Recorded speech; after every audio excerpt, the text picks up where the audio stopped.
સુરદાસજી થઈ ગયા, આખો નહોતી, ભજન ગાવાનું કામ કરતા, બીજું કઈ ધંધો નહીં, જ્યાં ગામડે ગામડે બસ ભજન જ ગાવાનું.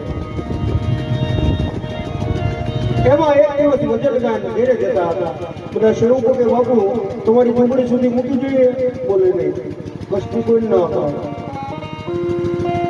એમાં એ જતા હતા પોતાની ઝૂંપડી, પણ એની કથામાં એવું એ રસ્તો ભૂલી ગયા અને બીજા રસ્તા પર જતા રહ્યા.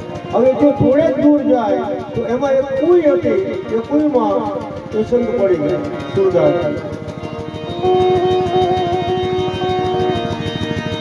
પણ વહેલી સવારે એ બ્રહ્મ મુહૂર્તમાં એને ભાવથી ગાયેલા ભજનનો નાદ સાંભળી અને દ્વારકાથી અખિલ કોટી બ્રહ્માંડના નાથને દોડ દેના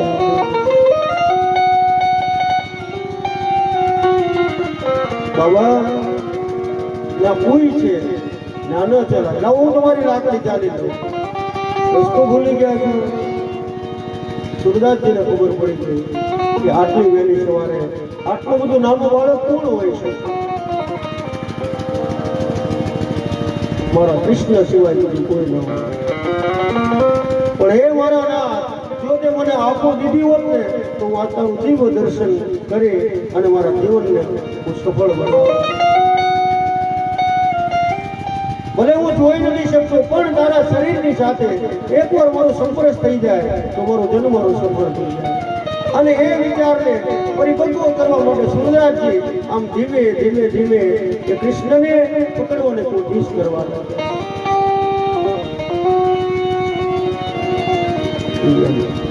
જ્યાં પોતાના હાથ સુધી પકડવાની કોશિશ કરી એટલે ભગવાન કૃષ્ણ મૂકી દોડા દોડ